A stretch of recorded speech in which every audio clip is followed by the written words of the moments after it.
Selamat pagi anak-anak, Pak Hos, kalian. Pagi, Pak. Gimana kabarnya?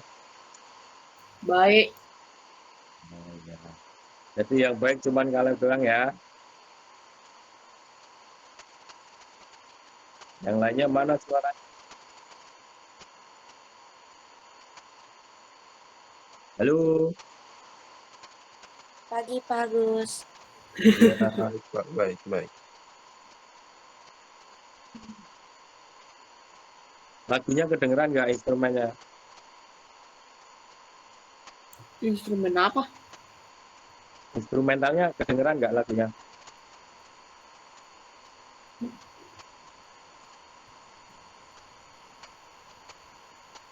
Kedengeran nggak kalian? Enggak. Nggak kedengeran? Enggak, Pak. Oh, ya udah kamu yang itu aja. Yang putar Oke. ya. Oke. Bentar lagi kita mulai.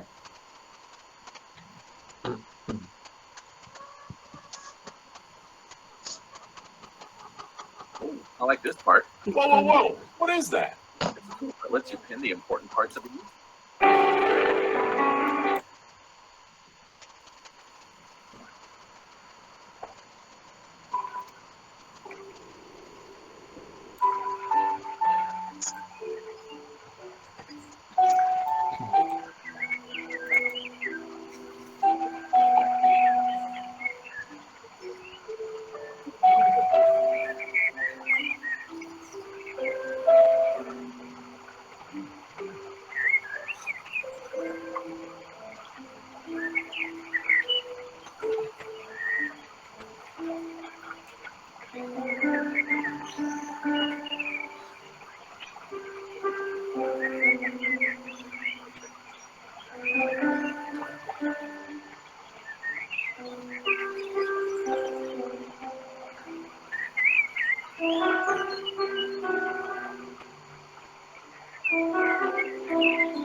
Baik, selamat pagi anak-anak sekalian.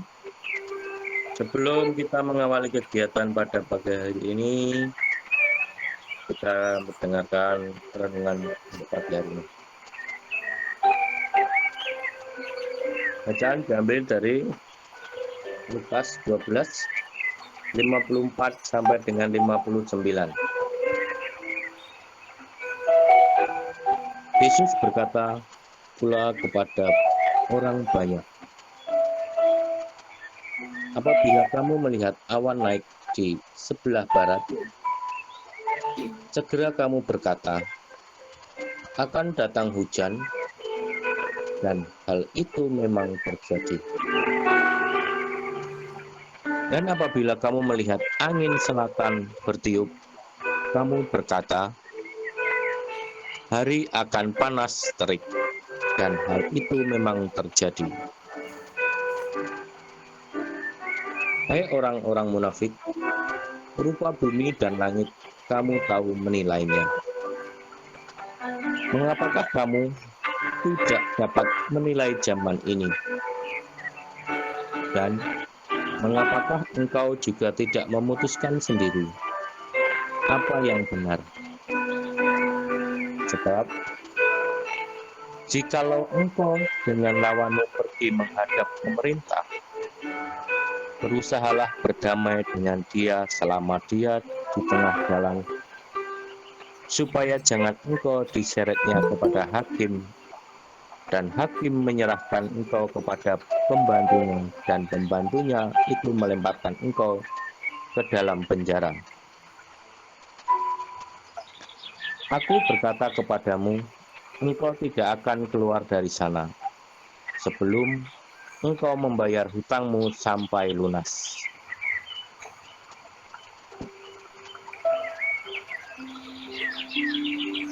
Nah, setelah kita membaca bacaan di atas tadi, kita dapat merenungkan, terutama pada tanda-tanda zaman.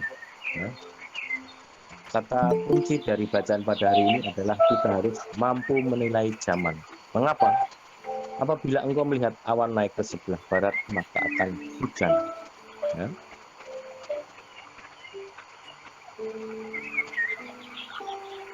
Bila melihat angin selatan bertiup, maka tidak akan berkata, akan ada panas terik.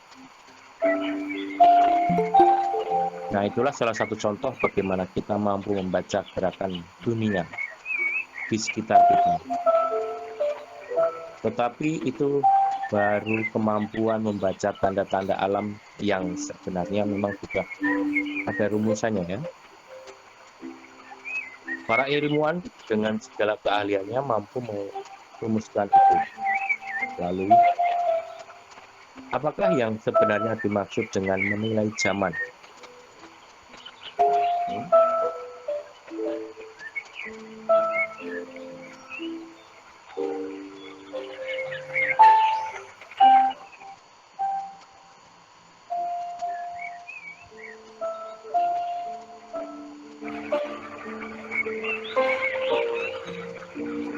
Dalam hidup ini, kita akan selalu berjumpa dengan rangkaian-rangkaian peristiwa yang kerap membingungkan dan penuh misteri. Ya. Pertanyaannya, mengapa hal itu terjadi? Dan apa makna dari peristiwa tersebut? Sebagai contoh, pada tahun 2020, seluruh dunia mengalami goncangan yang luar biasa karena ada pandemi COVID-19. Pada waktu itu di Indonesia, tepat pada tanggal 16 Maret, kita semua dibatasi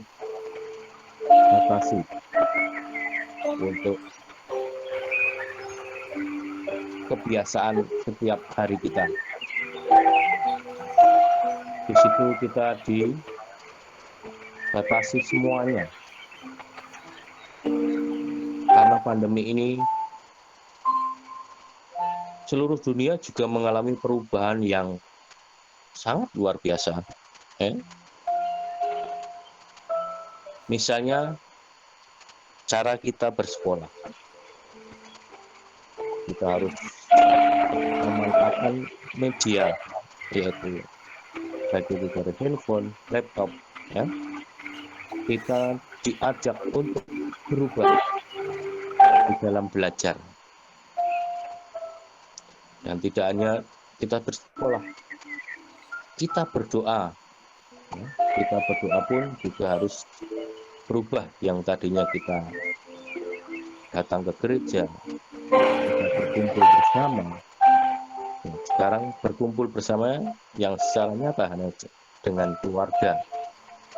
Dan yang lebih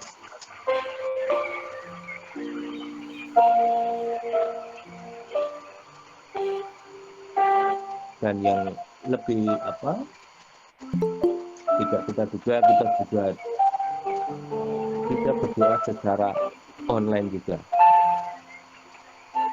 Selain itu, kalau untuk cara belanja, mungkin dari anak-anak sekalian juga sudah sering order ya, entah itu bukan apa, kayak makanan, barang-barang atau mainan.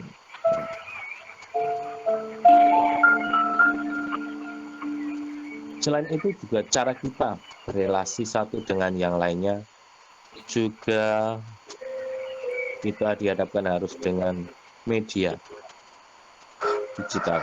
Ya. Kita rapat juga harus Google Meet atau Classroom. Ya. Kita seminar juga memakai itu, Google Meet atau Classroom. Dan semuanya itu berubah.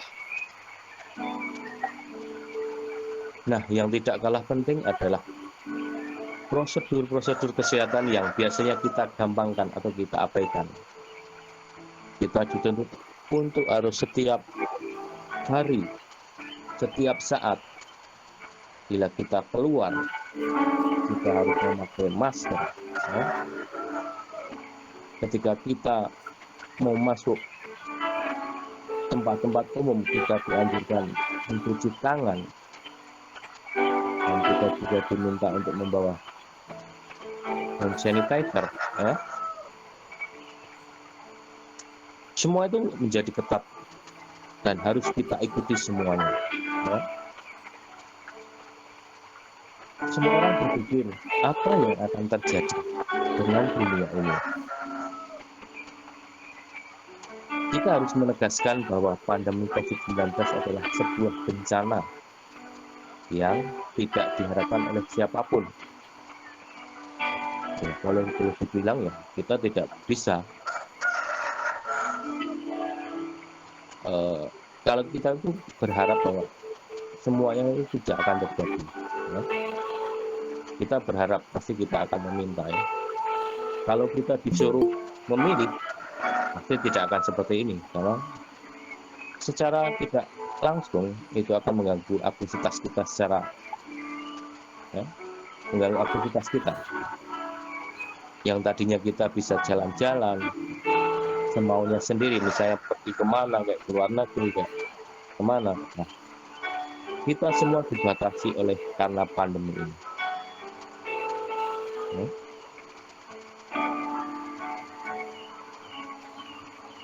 Tetapi di satu sisi mungkin kita juga dapat mengambil hikmah dari pandemi ini. Yang tadinya kita mungkin masih kurang menjaga kebersihan, dari sinilah kita belajar untuk selalu memperhatikan kebersihan, ya, memperhatikan kebersihan, baik itu di keluarga maupun di sekitar rumah yang lebih luas lagi ketika kita berada di tempat-tempat keramaian.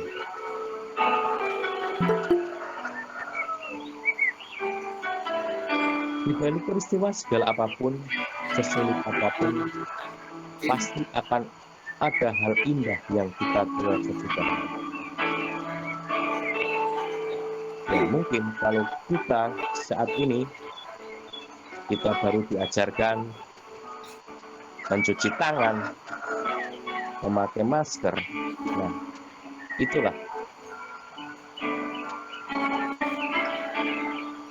peristiwa atau kejadian yang dapat kita ambil atau kita tuai sesudah dari peristiwa pandemi ini. Kita banyak belajar, ya? Kita banyak belajar untuk saling mengingatkan satu dengan yang lainnya juga. Terutama kalau Bapak sendiri sebagai petugas keamanan juga dituntut untuk mengingatkan kepada tamu atau umat yang datang ke gereja. Apabila mereka belum memakai masker, ya Bapak akan mengingatkan mereka, tolong maskernya dipakai. Setelah itu Bapak suruh untuk mencuci tangan, ya, mencuci tangan. Setelah itu juga habis cuci tangan mengecek suhu. Nah, kalau zaman dahulu mengecek suhu itu adalah ketika kita sakit panas, ya, ketika kita berobat ke rumah sakit, nah baru kita bisa mengecek suhu. Tetapi untuk saat ini kita dihadapkan di mana kita berada, di mana kita pergi, pasti di situ akan ada protokol kesehatan. Itu semua diterapkan untuk siapa? Untuk kebaikan kita bersama. Sehingga kita dituntut untuk saling berpartisipasi, menjaga, ya, satu dengan yang lainnya. Supaya kita sama-sama menjadi pribadi yang lebih baik. Ya. Karena dengan memperhatikan protokol kesehatan, kita semua akan menjadi manusia yang lebih baik. Karena kita bisa sama-sama menghargai satu dengan yang lainnya.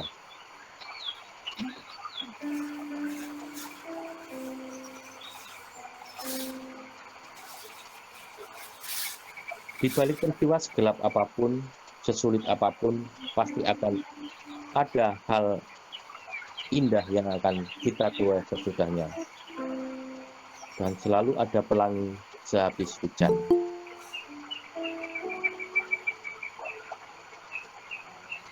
Tuhan Yesus, berilah kami kekuatan untuk menghadapi aneka tantangan zaman.